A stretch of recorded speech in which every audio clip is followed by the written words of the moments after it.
Hello, everybody, and welcome to the Digital to Dice podcast. I am Dave. I'm Ron. And Ron, today we got episode 132. Wow.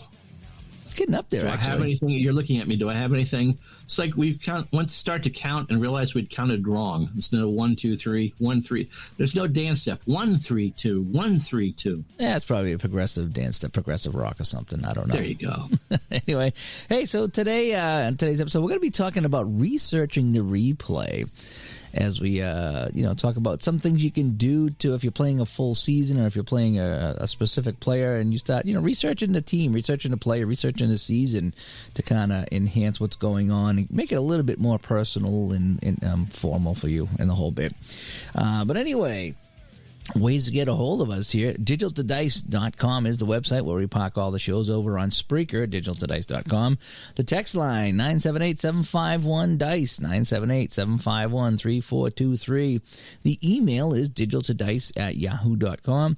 And over on Facebook, it's facebook.com/groups/digitaltodice. And as always, if you'd like to help support the show on Patreon, over on patreon.com, we are Digital to Dice.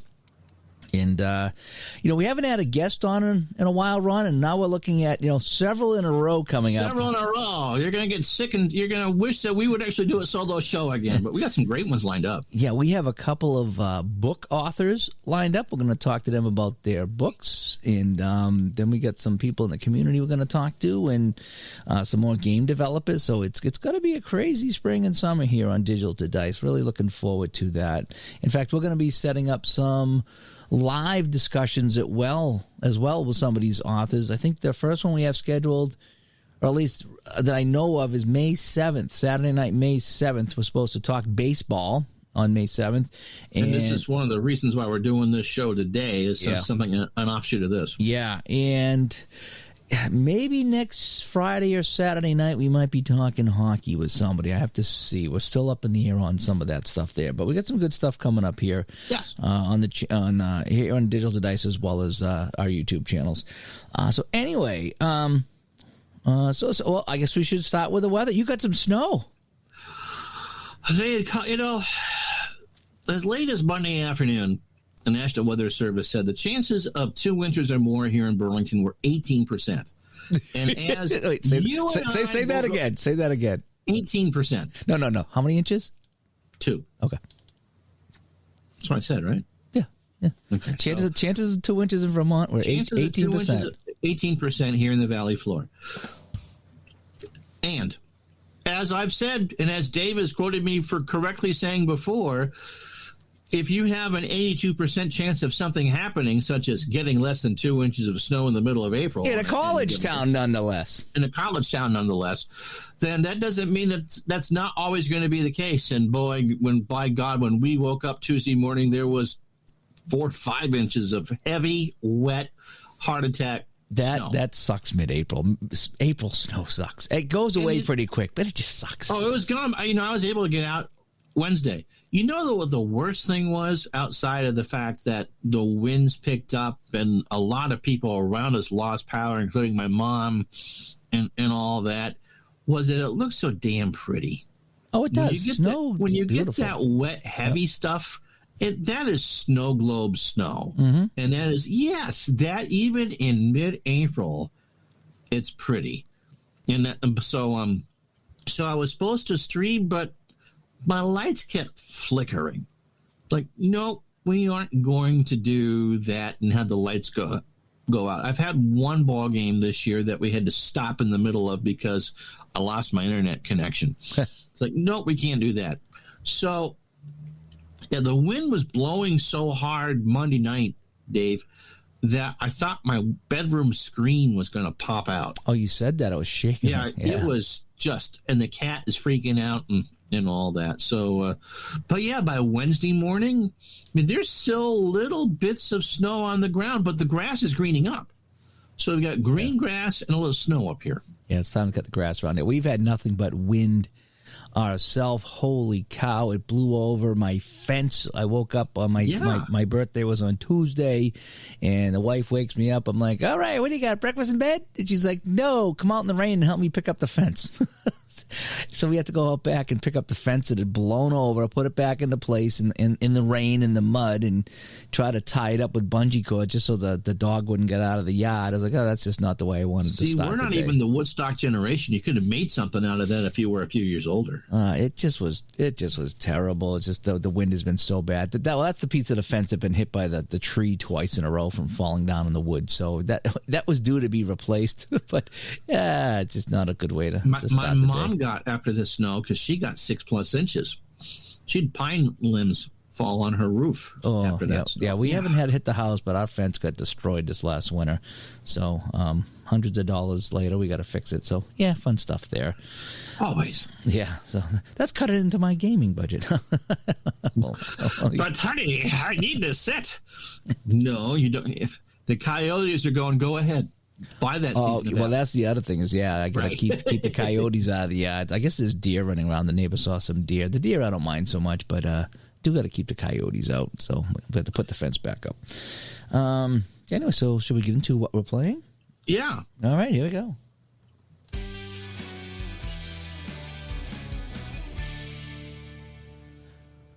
So I'll kick things off this week. Playing a lot of Cleveland Spiders baseball. I've been playing that on a couple different games. I've been doing the mostly with the Strat-o-Matic PC baseball. I've been playing a lot of that and streaming a lot of that. Playing a little bit more of my 75 Reds too, but mostly it's been the Cleveland Spiders. I picked up a lot on the Easter sale, and I started playing a lot of the games I got on the Easter sale, especially from Downey Games. Ultra Quick Baseball. Ultra Quick Baseball, yeah. I got the 1800s, so including 1899. And I rolled the first 50 games for the Spiders in Ultra Quick Baseball. And they were 9-41 at that point in real life. And in my replay, not so good. They are 2-48 with Ultra Quick Baseball. See, remember in the movie Major League when they realized that they were trying to tank so they'd move or whatever, and they put up the female owner. Oh yeah. And so for every game that they won, that they ripped off a piece of, that for you, they're just adding stuff on every time that you lose. Yeah, it's tough. I honestly thought they might go winless just because, and we had talked about this before. It's really hard to card or rate a team that is that poor. I'd be curious because I think you can get that season in Action PC as well. If you just did a quick sim and strat, copy that season to a quick sim because they are so bad. And one of the weaknesses of strat is it doesn't really handle extremes all that well. Could you get to 20 wins? If the computer displayed every game. I'm wondering about early in the season. If you're doing as played like I am in Strat, early in the season they really weren't that bad. They won most of their games were won early, and then as the season went along, they took all the good guys off, and then they were just throwing guys from grocery stores on the team by the end of the season. So that's why they lost 40 out of their last 41 games. It wasn't a baseball team at that point. It was just a bunch of dudes, And so I'm playing that in Strat, and so they haven't won yet in Strat, but I think I'm 0-10 in Strat. But they've come close a few times. They've had a terrific ninth inning comeback where they scored 5 runs in the top of the ninth, the forced extra innings. So they're really, they're competitive right now. But as the season goes on and I lose some guys, it's going to get worse and worse and worse. I did try playing them in Action PC, if you remember, probably about a year ago or maybe 6 months ago. But I was trying to win with them, and I really didn't know a lot about it. It's impossible to be it was real frustrating. That's one of those replays I just kind of ended, and I just simmed the season. I forget how many wins I ended up with when I simmed that season there, but I was going in from the wrong point of view with that. I wasn't going in from this is a bad team. Now they know more about them. I know that they're not going to win much, but I was playing them as a fun thing on Action PC, and it got aggravated. But now that I know a lot more about what's happening there, then it's not. So I know these are two different sports, and this really is an apple-pineapple comparison here. But in your mind, as someone who was a fan of the 76 Buccaneers, compared to because to what you learned about the Cleveland Spiders of 1899, who was worse? The Spiders were worse just because anytime anybody made a play, they took them off the team, and they shipped them up to St. Louis. So that's what happened there. The Buccaneers were competitive. They almost won a handful of games in '76. They the Buccaneers almost beat Miami, if I remember correctly, right? They had some very close games. They almost beat Seattle. They almost beat Miami. Their defense was fine. They just couldn't score. But by the end of the season, and something I didn't even know till a handful of years ago when I watched the documentary on it, is by the end of the season, the 76 Buccaneers were so beat up, they were just grabbing guys off of the street. That's why I asked. So they didn't have a chance. At the end of the season, they didn't have a chance because they were like, let's just get through the season here. So early on and up to halfway through that season, they still had chances to win, the Buccaneers did. And the same with the Spiders. And as it went on, they just got worse and worse players. So but they both were bad. You kind of feel bad for both of them. Cleveland, I feel bad for because they were purposely taking guys off the team. Right. Tampa Bay almost won some games as an expansion team, and then got hurt, and then they were doomed at that point. And that was that weird expansion thing that they've never done again. And they knew when they came into the NFL in '76 that they were only an AFC team for 1 year. Yeah. Seattle was the NFC team, and of course, growing up for us, it was Tampa in the NFC and Seattle in the AFC. And it was when they expanded to 32, I think Seattle got shifted back to the NFC. I think what they wanted to do was have everybody play them one time, and the only way to really do that was to have them play in the different divisions. So they wanted to give everybody a win, I guess. Apparently so. It's Oprah. You get a win, and you get a win. When the Cowboys came in '60. Their first year. Minnesota came in 61. I think they were treated differently. But when the Cowboys came in '60, they were put in the East right from the get-go. But as opposed to playing the normal 2 games within your division and 1 game against everyone else, because it was the last of the 12-game seasons. Okay. And they played 8 preseason exhibition and 12 regular season games or something like that. They only played every team once. So they played everyone else in the NFL, and then starting in '61, they started playing the traditional divisional schedule. So it's interesting how that was handled. Yeah, that's crazy. So let's see, what else have I done there? Oh, I picked up Ultra Quick Hockey. And I talked about that a little bit last week. Oh, yeah, you've been doing the Gretzky games, right? Yeah, so what I've been doing is 85, 86, I'm playing the Oiler game. So I'm rolling for the score, and then I'm figuring out how many goals that Edmonton has, and I'm rolling goals and assists to see how many points Gretzky had in each game. I think 7 or 8 games in, and I think he's got 5 goals and 15 assists or something like that. At first I thought I was like, oh, he'll never make that 200, but he's picked up the pace since I started rolling the dice there, and interesting to see what's going to happen with that. So he had 163 assists that year. It wasn't like his 212-point season in 81-82 where it was 92 goals. I mean, it was the end of Gretzky's.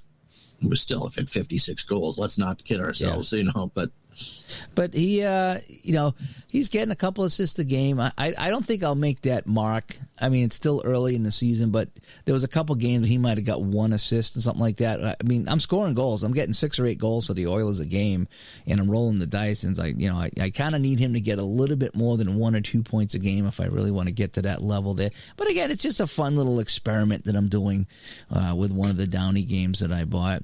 So let's see, what else have I been doing? So Ultra Quick Baseball, Ultra Quick Hockey, Strat PC Baseball. Oh, I got in the mail from Chris White, who does all my envelopes for APA.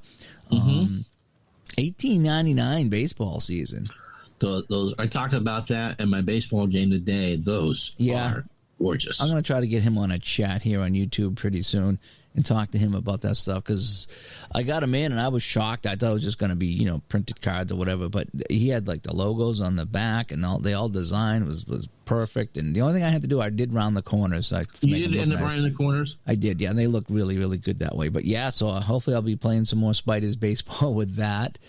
So I haven't played it yet, but I got him in and I was like, oh, so I was looking at him last night and because I'm familiar with all these guys now. Now that I played the Strat and read the book. Some great stories. There's some absolutely tremendous stories. Yeah, with that. Yeah, it's fun, and that's what today's topic is on. And I'm trying to think if I played anything else. Did I play any Any other hockey sites ultra quick? I don't think so.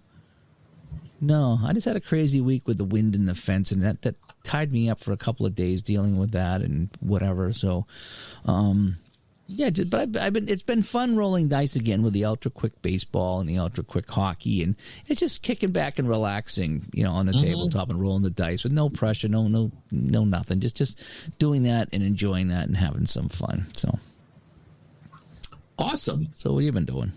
Well, let's see. Well, the snow on Tuesday kind of killed some things, and then Wednesday I went to open up the baseball game to do my stream, and the game wouldn't open. So I spent a good couple hours figuring that out, but the great staff over at Action PC Sports, Dave Cook, responded right away to a Facebook posting I had made, and we got the problem taken care of. So I've done 3 games in the last 24 hours for baseball and called them. And ended, people just thought I was not playing because I hadn't scored a run in 3 games, because the end of last week was pretty rough. So I did go 30 innings of teams I managed not scoring, which is 3 games and 3 innings. 3 games and 3 innings. Wow, that's a long time to be shut out. Yeah, and you don't realize it. I did a holiday doubleheader since we taped last for July 4th. And both of the teams I managed, the Braves, because we did the Met Brave game from July 4th, and the Dodgers Cardinals, both the Braves and the Cardinals were shut out. And we're talking about, percentages being highly in your favor. I think twice in that St. Louis game, I had a 77% chance to steal a base and an 80% chance to score on a sac fly. And none of those things happened. Isn't that funny when that happens? It's such... It's aggravating, and I think that we always tend to remember what doesn't go right. No one remembers, well, he stole 87 bases. Well, it's that time he got thrown out against the Dodgers and blah, blah, blah, blah, blah. It's Bob Stanley syndrome. That it's everything that Bob Stanley did anything right in his Red Sox career, and you look at his numbers and go, you know what? He was a pretty damn good pitcher. So that, and last Sunday I did a game for Mike Bossy, and in traditional Retro Sports Network style, the Islanders lost.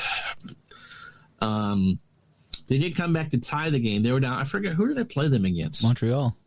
Oh, that's right, Montreal, who's going to be a subject of next Sunday's game. So Montreal took a 2-0 lead, and then Bossy got an assist and a goal. He tied the game at 2. That wasn't a great Montreal team. Actually, Guy Lafleur played in that game, as a matter of fact. I think Guy had one of the goals. And then Montreal scored 2 in the third period, and then I lost that one 4-2. But it was more about trying to get Clark Gillies and Mike Bossy some love and attention. And because Guy Lafleur passed away, as we're taping this on Friday, we will do just a random game from 76-77 against the Boston Bruins. Before we went on, we were looking through the Montreal stats. That's just that. Yeah. Yeah. Some good teams. But boy, the hockey community has been hit hard. And so is Montreal. I mean, because Bossy was from Montreal as well. And so I was saying in the baseball game today that this is probably the biggest death for the province, sports-wise, since Jean Beliveau died. I mean, Guy will get a nationally televised mass as on both CTV and CBC, just like Beliveau did. Sure. He was, it's hard to understand down here just how much of a cultural icon he was up there. He played for both the Canadiens and the when he came back, he spent his last 2 years with the Nordiques. Right. And so just universally beloved character. And really, there's only 3 people I think that kind of fall into both of those categories, and they've now all passed. Maurice Richard, Jean Beliveau, and now Guy Lafleur. Just larger than life. Yeah. More to Quebec than just hockey. Yep. So we'll honor him on Sunday. And so some baseball. We're getting into the All-Star break in that replay. And so we're going to do 1 game next week, and then next week I'm going to do the Masters, because people have asked me to do it. And so then we'll do the 85 All-Star game. So pretty much that's what I'll admit to playing. Cool. So Sounds like a busy week. So, yeah. All righty. Should we get to the topic at hand? Yeah. All right, here we go.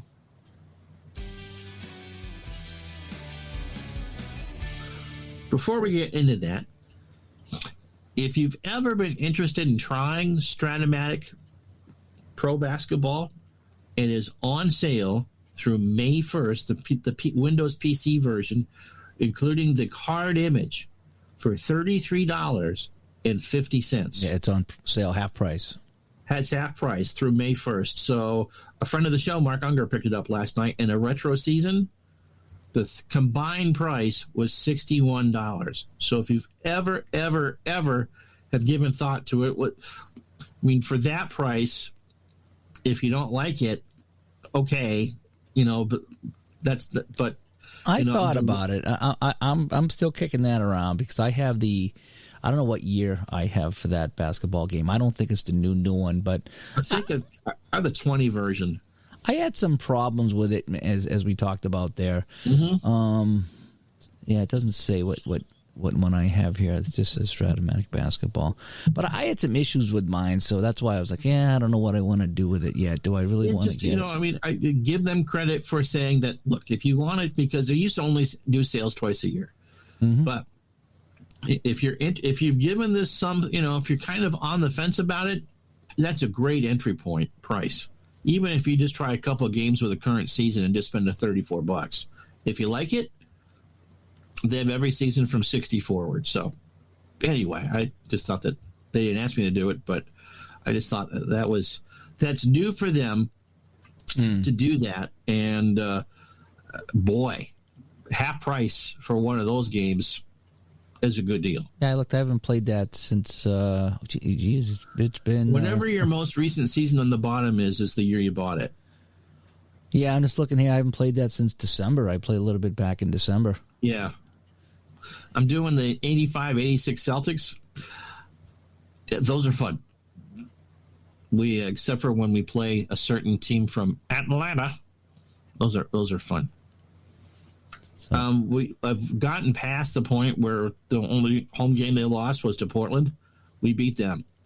And so I wonder who's going to be the team that knocks them off at home, because they could literally run the table at home. They are that good. 2018-19. Yeah, that's so you bought it around the time that I did. So it was the 2020 version that came out with the 2019 season. Yeah, 2019A. So this is a newer version, right, for me. Right. So yeah, if you buy it again, obviously it would be if we both buy them, then they'll be the current version. So that'd be the 2021. So that'd be 2 years since I bought it, right? Right. Oh, okay. Yeah, maybe I will pick it up then. So 2 years, and you get the 2021 season. Okay. Yeah, might be worth checking out. So anyway, thanks for that right there. Yeah. So check it out, Strat-o-Matic. Half price sale on the basketball during the basketball playoffs through May 1st. Mm-hmm. Yep. Anyway, so yeah, this came up because you purchased.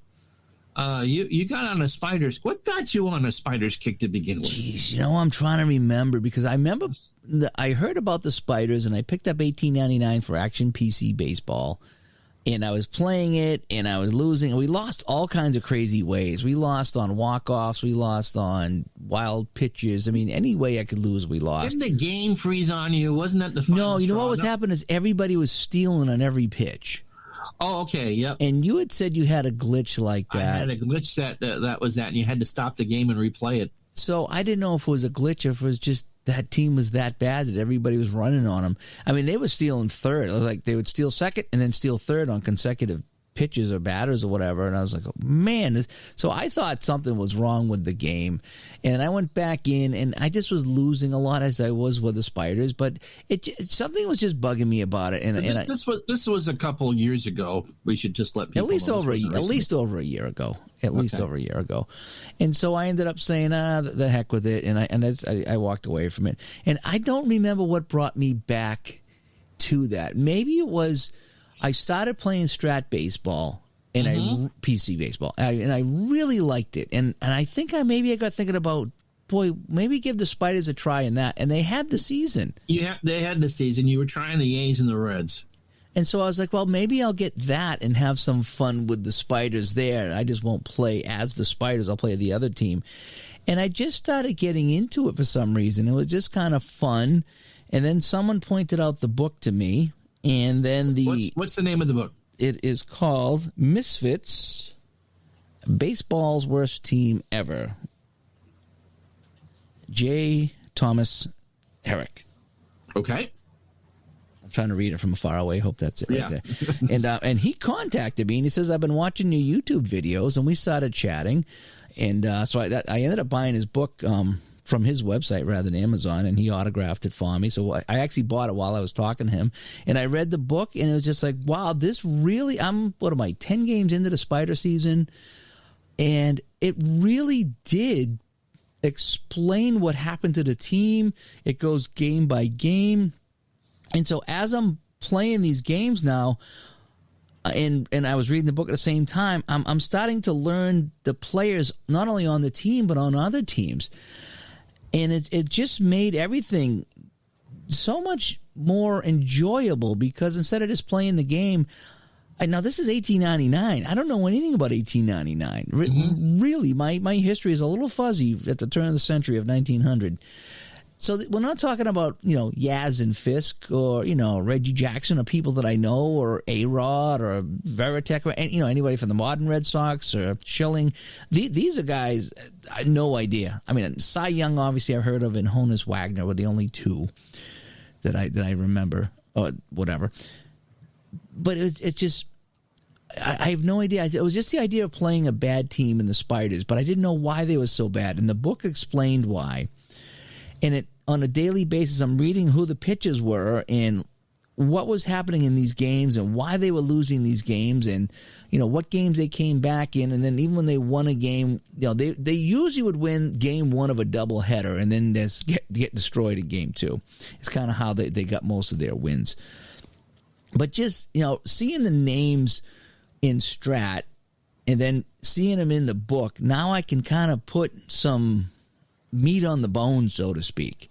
So now it's not just, Harry Lockhead down at shortstop. I read about Lockhead and what his deal was, and, why he was in Cleveland. And then when we play other teams, it was like, oh, this pitcher is on this team, and they called them up for the minors just to play against the Spiders or something like that. So it really added so much to the replay I was doing. And then I went on to YouTube and I started watching some videos on the Spiders, and it's just kind of confirming what the book said, and maybe a couple of tidbits extra I picked up or whatever. But it really did a good job of explaining the league and the turn of the century and what was going on at that point. And so it just, now when I play these games, I kind of go in and I have like all this information in my head about what was really going on at the time. So instead of just playing this as an electronic game, I'm kind of emotionally invested into this thing, because I know at some point I'm going to lose my third baseman who was really good, and he's going to be gone. And then I know I'm going to lose this pitcher, and I'm going to lose this catcher here. And, at some point this guy walks away from the team. And so all this is coming down the pike as I'm going to play my Strat PC replay for that season. And it's just been watching the videos, reading the book, just kind of researching the team on the internet.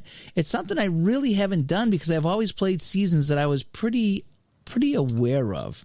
Yeah, I think that's kind of the safety net for all of us is, you have to have some sort of emotional attachment to what you play. And now, granted, there's a lot of things about, the Bobby Orr seasons and the Cam Neely seasons that, I go back and read about, and I have forgot about or didn't know. I'm still, obviously, you don't know everything about everything, but, so you do learn a few. But, I mean, at least I'm familiar with it. I've seen it on the TV. I've watched it. I read it in the hockey news, some of those seasons there. The Red Sox, the 86 Red Sox, I remember watching that. So there's some familiarity with that, and you have some kind of a tie to those teams there. And you could even research those if you went back and watched the video on 86. And in fact, I did that when I'm playing the 75 A's and the 75 Reds. Now I'm just playing the Reds. But YouTube, there was a whole thing on 1975 baseball, and I think it was from MLB. Actually, they recapped the season. Yeah, and it was a number of those. It was like a half hour long, and I sat and I watched that, and I was like, wow, now I have a pretty good idea what's happening in this season now. I was just playing it willy-nilly, but now it's like it really shines some light on what was going on and what might happen in my replay, and if it does, why it might have happened. So all that stuff there is as part of the research. It really is. It's something. I mean, I don't want to say I never thought of it, but at the same time, I was just playing these games and I was just enjoying the game. But now, I'm doing some research on some of the things I'm doing, and it really does add so much to what I was doing. In fact, I bought a WHA book. I think it was Andrew suggested that in one of our Patreons in Discord. And he says, hey, check out this book I got. So I ended up buying the most recent edition of the book, and it's loaded with WHA hockey stuff. It's every game and every goal scored in every game, right? Yeah, I was looking for the goaltenders because I want to do a Jerry Cheevers replay when he went to Cleveland, see how he would do, whether it's going to be quick play or whether it's going to be a long play with a season. I don't know yet. But I thought it'd be fun to see how that went there. And WHA, you know me, I love my weird teams and my weird leagues, my oddball stuff. I love all that stuff there. But I didn't know what games he played in. Now, I know he played most of the, 80 games or 78 games, but he didn't play them all. And so I don't know which ones he played in. So I was trying to find a way, how can I find out what games he played in? Because there's not a lot of good WHA box scores out there. There's just not. And this book comes along, and it lays out the entire schedule for every single season, every single game, including playoffs. It shows you. It doesn't show assists, but it shows you who scores the goals and who's in net. So now I can do, at least with Cheevers in net, I can play the exact games that Cheevers played in and try to do that replay. It has the transactions in it. So now I know if I really want to get as close as I can to as played, I know who was traded to what team and when. And so that book there is really enhanced my World Hockey Association replays now. So now I can get, and it's so nice having it right there. I mean, go on the internet, that's great. And the internet's obviously fantastic for that stuff. But there was only, I think, 8 seasons or whatever it was, 7 or 8 seasons. So I can open up the book to that season. I can find everything a heck of a lot quicker than I can searching the internet. And I don't have to be on the computer when I pull out this book. I can say, okay, this is the day I want to go to, and this is the game, and who played, and who scored the goals, and who was in net. Here we go, we're done. And so that book there, which is just a statistical book, has really added to my replays as well. Because I didn't know much about the WHA. I've read some books on it, so I know kind of how it started, kind of what happened, how the teams merged and folded, and then ended up merging with the NHL. But as far as like all the statistical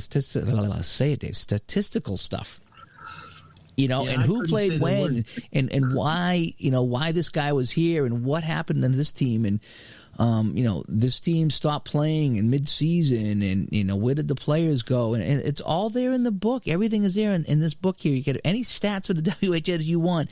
It's in there, and it even includes what's kind of neat when it goes game by game. It has a couple of highlights in there. So if something happened, like someone got their 300th goal, it says it. If someone got their 10th shutout, it says it. So it has a few highlights along with the box scores in there.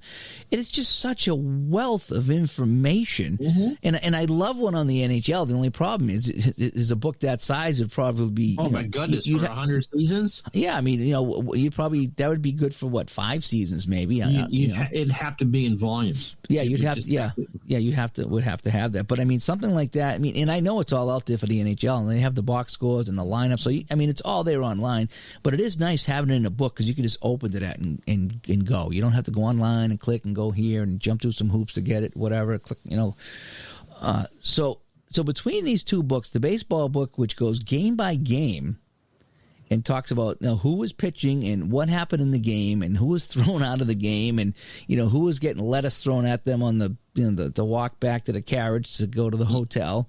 Right. All that stuff's in there. It just really does a nice job of adding value to my replay. In the WHA book, now I can really know who was in that game for the most part, or who played net, or who scored. And I can go back and find a game that, hey, I didn't know that this guy scored his 300th goal. I'm going to play this game here and do that as well. And the Kansas City Scouts book, too.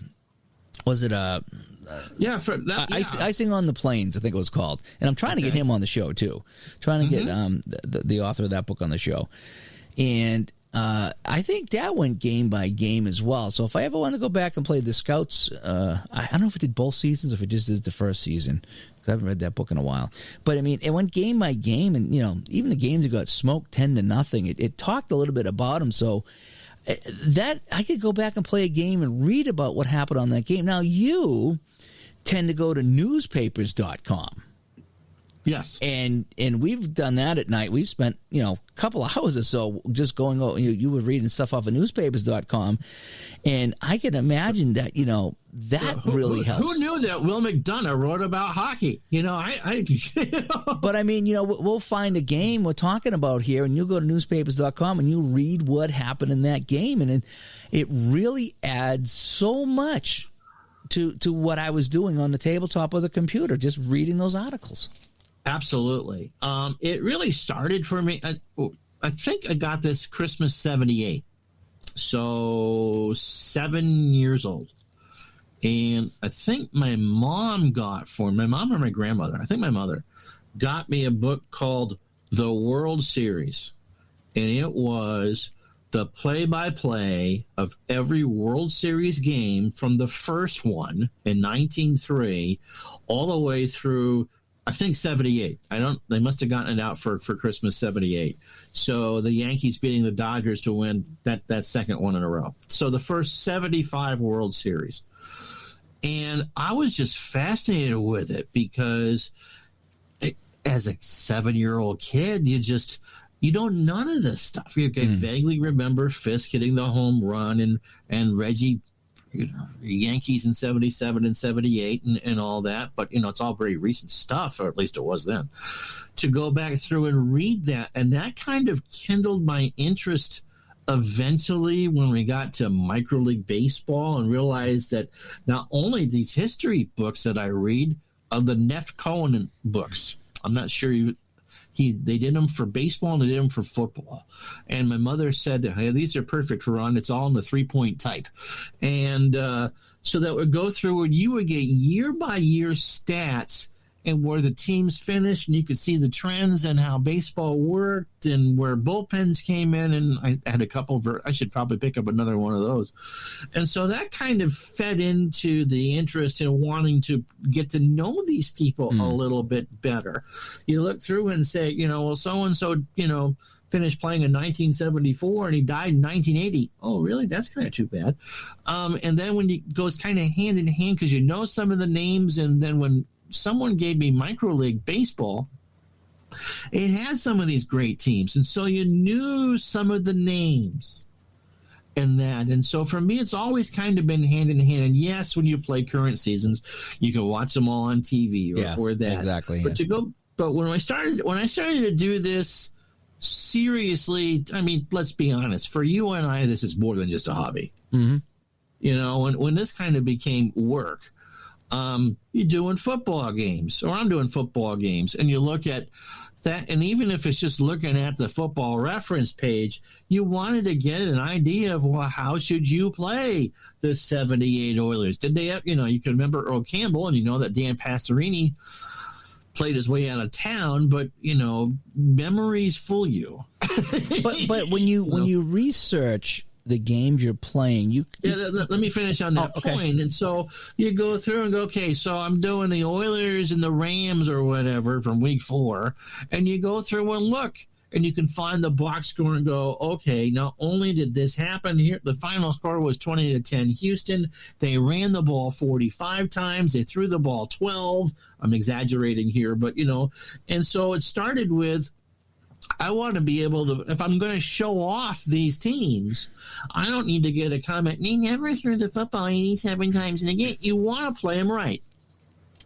And so, yes, so the whole, the sportsreferencepages.com. And again, you read it a little bit, and it starts to deform a third dimension. They're not just lines of data on the screen. What I find too is you know, when you research these games, like you were kind of hinting on, why did this team beat this team on this day? And you read that, well, they threw it 40 times or they ran it 100 times, So that's stuff that you don't remember on a game-by-game basis. But if you research that game, you're going to, okay, well, maybe the way to beat this team is to run. I'm going to run, this guy, Earl Campbell, 100 times in this game. Of course, I'm kidding about that number. But what I'm saying is that you go back and read about how did this team lose this game? Oh, I didn't realize that 3 of their guys had the flu that day and they didn't play. That's right. So when you research games, it really does help unfold the story about what happened, and then that kind of maybe plays into what you're doing. And I know cards and dice and the computers can't factor in everything that happens, but sometimes when you look at why didn't this guy play in this game? Maybe he was sick that day, and you go back and look, he was, or maybe he got in a car accident, or the train was late, or what. Yeah, but there's been a number of times, and you go to the newspapers.com and it adds that third dimension. Remember, because when I was doing the 84 replay, started that project, the 49ers just weren't as good as they were in real life. They weren't terrible. It's like, well, why are they struggling? Open up the sports pages there and you read about, well, the defense struggled the early part of the year. Okay, It has it right. And we said, well, how did they lose? Well, they lost to the Steelers. Okay, I don't remember them losing. Well, because in Detroit that day, Kirk Gibson beat the Padres to win the World Series. So, of course, you don't remember that. You didn't care. That's a good point. And so how did they lose the game? Well, Ray Wersching missed a field goal at the gun that would have beat the Steelers. That sort of – and then you read about, because columnists and stuff do it. It's better than, okay, Ron ran the ball 6 times for 12 yards. It's – because columnists have to get to, give you something there so that people read you the next time. Chucka just could never find that right hole. And he kept getting tackled in the backfield, and he got frustrated, and he yelled at Coach Parcells and blah, blah, blah, blah, blah. And so, yes, the more you do, it's not like when you were in school and go to the library, and you go to the librarian, and here's this book that hasn't been taken off a shelf since 1960. Put a mask on because it's full of dust. That sort of thing. It's kind of like, oh, by the way.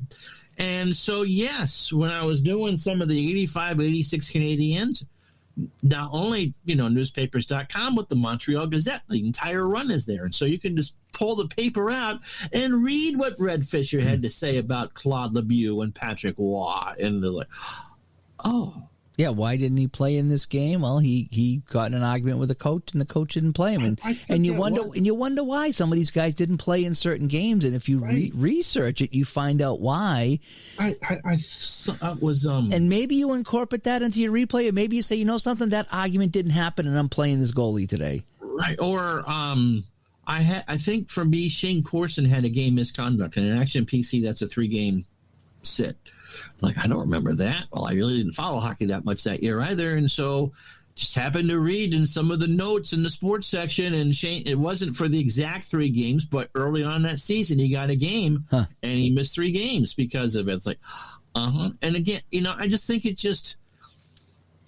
research isn't a bad thing. And I think, as you keep saying, it adds to the enjoyment of it. I mean, you were showing me the cards the other night that Chris White made for you, and you got to Dummy Hoy, and he's not carded with Cleveland. He's with St. Louis or Louisville or. Yeah, no, he played with. I want to say it was Louisville. I think it was. And you're showing me the card, and you're telling me, I actually knew some of Dummy's story beforehand, but you knew that he was deaf and couldn't speak. Yeah. And so when he comes up to the plate in Strat or wherever, his story. And for these players that played 125 years ago, not many people know their stories anymore. And even, it's been 18 years since the Red Sox won that first World Series. Those stories aren't on the tip of, you knew everything about it during that run in 04, but it's been a long time and life happens. Like, oh, I forgot about that. I remember when I was a kid, you're talking 10 to 14.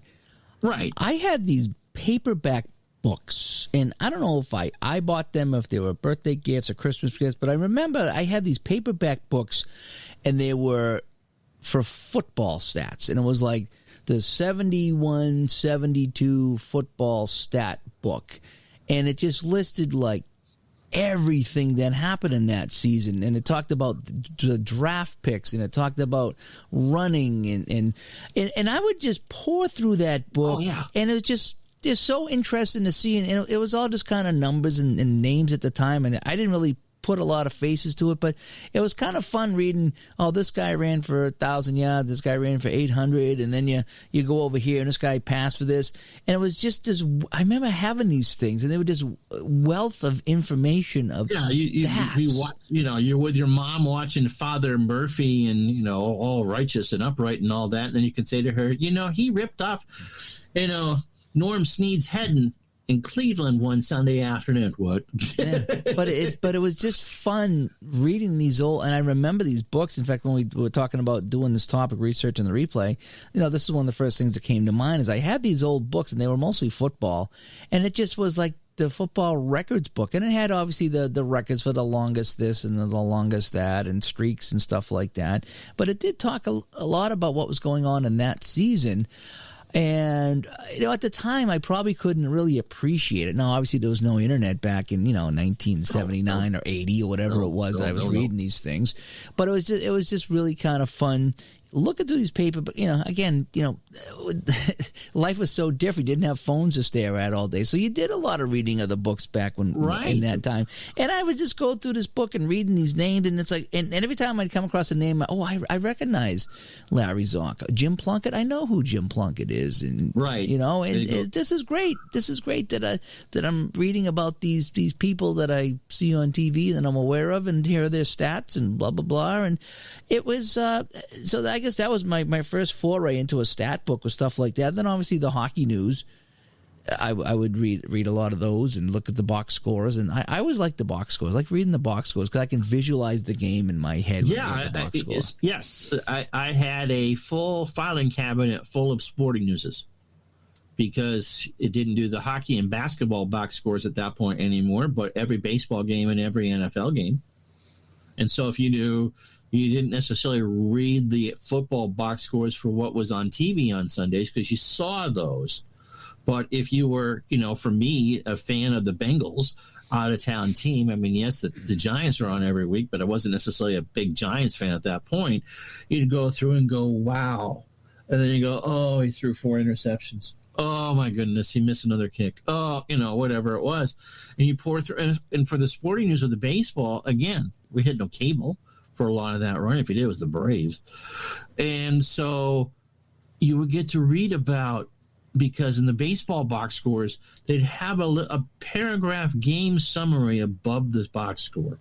So Seattle's Dave Gardner threw 7 shutout innings as the Mariners' 5-game losing streak was snapped as they beat the White Sox 4-0. And so you get that there and you read the score and see what the home runs. I'm like, what do you mean there's only 5,400 people there? Come on, be reasonable. And then it just, so you pour through the stats, and then of course they'd have, today it's all on, as you said, all on the internet, a different columnist or beat reporter from every city. And so I forget who wrote it. Let's say Steve Buckley wrote the Red Sox thing, and a writer from New York would write the Mets, and someone from Minnesota would write about the Twins, and they know about it, and it was only 3 paragraphs. But as a kid, it was a baseball nut. That was a gold mine of information. Yeah, so you remember that. And so to go along with what I'm sure everyone that's listening is the baseball cards.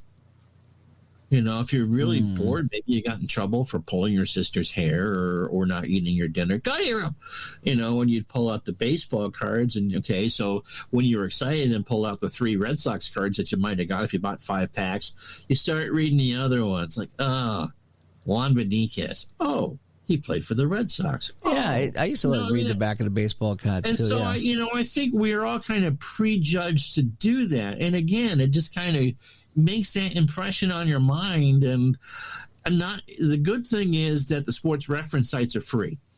Most of them, yeah. Unless you really want to get specific. Okay, so what did Ron Guidry throw to Ron Say on a 2-2 count in Game 4 of the 78 series? You got to pay for that information. But if you want to know that Guidry struck out 17 Angels on July 13th or whatever it is, that's all free.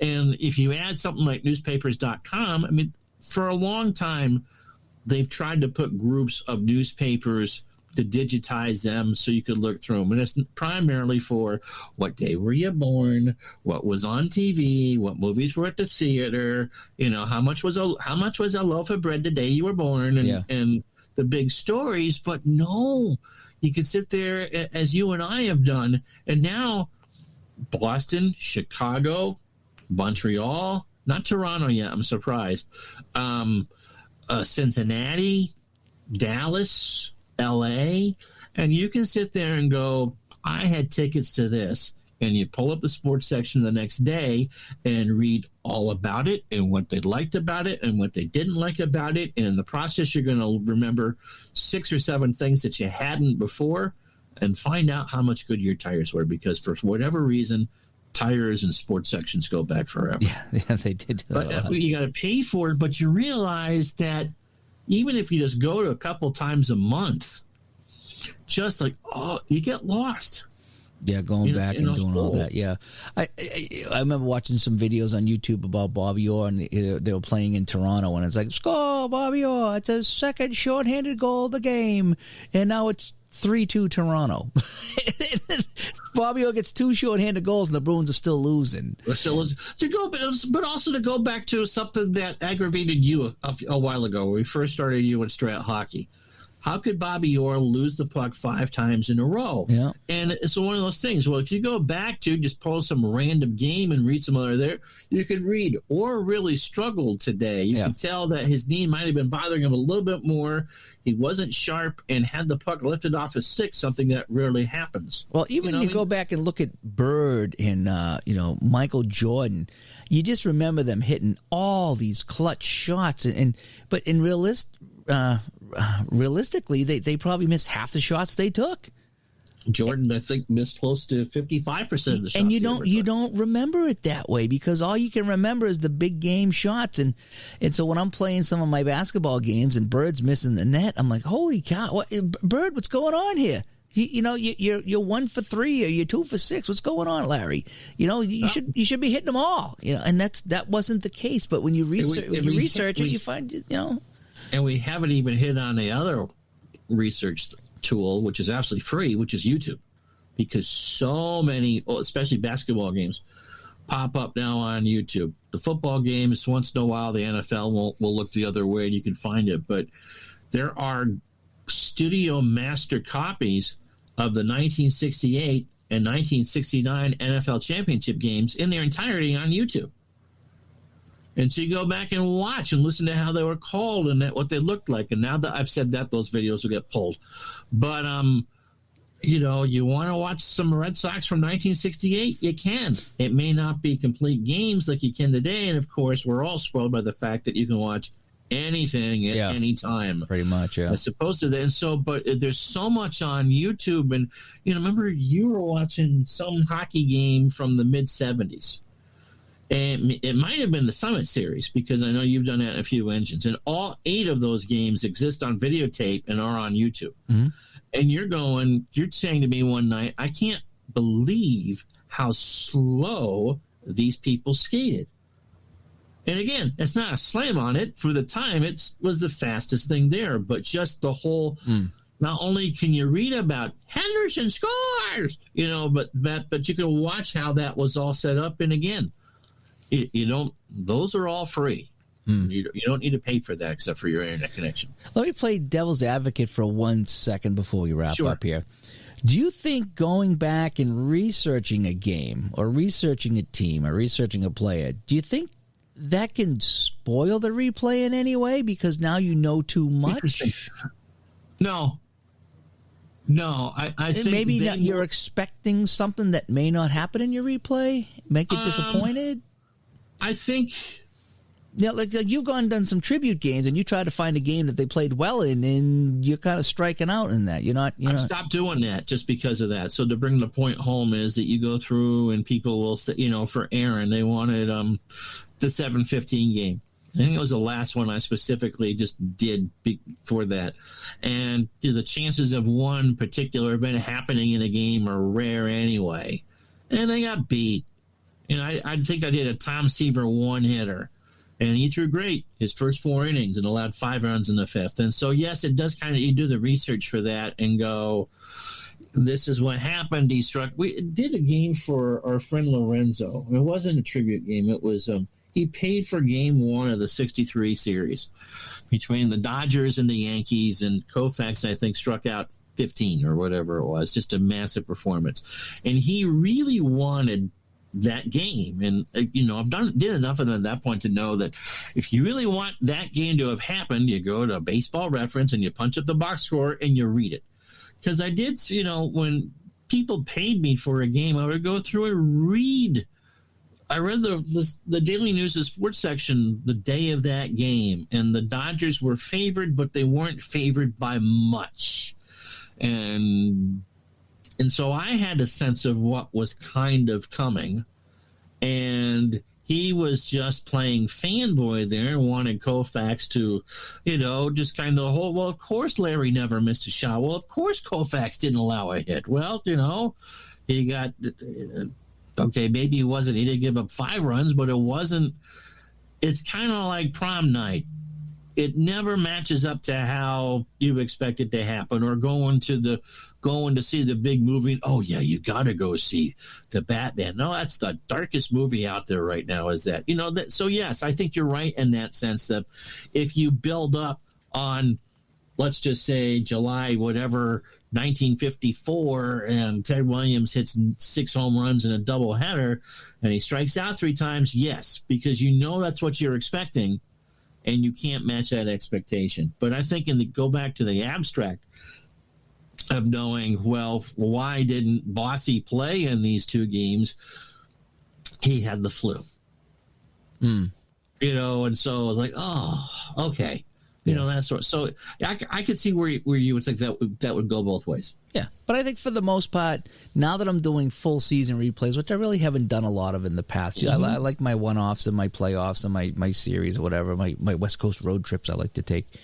But just playing, now that I'm playing the Reds full season and the Spiders full season, mm-hmm. it is going back and doing some research and knowing why this guy is not on the team yet, or knowing that this guy's going to leave the team. So when it happens, now I'm aware of what happened. It really does fill in some gaps, fill in some holes. It adds to the storyline. It gets me more involved in the replay, because now I've done some research on it, and now I feel like I'm part of the story that I'm writing here, rather than just sitting back and watching it. So yeah, it's been very interesting reading the books, not only the baseball book that talked about the season, but even that World Hockey stat book. That's just stats. I mean, there's this league talk in there as well. It's not just stats only, but most of it is, you're looking at stats and standings and transactions and rosters and, records for the WHA, and just having that as well fills in. But it's a tool. Yes. It's a tool that puts things in your head. So Cheevers with Cleveland, and why Sanderson didn't make it in the WHA, and while Michel Goulet became an excellent scorer in the WHA or whatever. I mean, it just kind of adds things. And so while you're not going to know everybody, you're going to know enough that you can put a face to this. You can put something behind the stat line that's going to ring true with you. And I think that really helps when you're doing seasons that you're not that familiar with. 1899, mm-hmm. not that familiar with it. The WHA, I know of them. I'm not that familiar with it. I've read some books on it, but still, I didn't really grow up watching them. But, now that I got the Spiders book and I learned a lot about 1899 baseball, I got the WHA book. I'm learning about the WHA and, the YouTube going to YouTube and looking some of the stuff here, and even you go to newspapers.com and we kind of read some of the things on there as well. It really does. It really does make it better. It makes it more fun. It makes it more enjoyable. It just it almost puts faces to names, if you will. Yeah, and I think that kind of gives the push to want to continue to do more of what you do, because again, it humanizes it. And the more you understand, the more you're going to want to do. Yeah, absolutely. And I think the one last thing before we wrap it up, reading the Spiders book, they would give guys a 10 days notice, and then they were fired, so they'd have to play like 10 days on the team. It's like, can you imagine trying to play ball knowing that you're getting kicked off the team? It's like you're getting kicked off the worst team in creation. Congratulations. There was one guy that made like 3 errors in one game, and it's like, well, he was going to be kicked off the team anyway, so I can imagine he probably didn't care. Maybe he was out drinking all night, or maybe he overslept, or maybe he did it on purpose. Somebody thought he did it on purpose. So all this stuff comes into play, and it really adds to it. So when that game comes up, here's his last game with the Spiders. Let's see how many errors he makes. But it really does add. So we want to know from you out there. Do you research your replay? Do you go back and look at anything pertaining to the games you're playing, the teams or the players that you're playing? Do you ever do a season 1899, 19, whatever? I know everyone likes doing 27. Have you ever done 26 or 28 for baseball? We know there's a bunch of you out there who love the dead ball era. Yeah, so, I mean, do you go back and research it? How much research do you do? Or do you just go play it? Do you research seasons that you're well aware of? If you played last year's season, do you go back and really dig into it in the whole bit? So we want to know when you're playing these games here, especially some of the older ones, how much research do you do? Have you learned anything actually about the teams and the players that you've done? Has it enhanced your replay at all? So we want to know from you all that stuff there. And one last thing, Jucket, in Strat PC Baseball, I played Cleveland Spiders at home, and my attendance, according to Strat, was 6,000. For that, 3/4 of their attendance for the year, right? For that game, so 6,000. It was so you can tell that that was this little computer generated number there, because I don't think what were they getting, like 150 to 200 a game? I think we did it in the calculator. They averaged 158 a game or something like that. Something like that. Yeah, I think it was 6,000 for the year. So it was, anyway, so it was funny that before my cat, who you can't see, is on the bed and staring at me. How about we close this out before she kills me? Here we go. All right. By the numbers, this has been episode 132, and we got to bring in our 3 stars of the week, Ron. From the Western Washington University. Yes. Here we go. Our 3rd star is Craig M. Thank you so much, Craig, for being one of our Patreon supporters. Our number 2 star of the week is RF.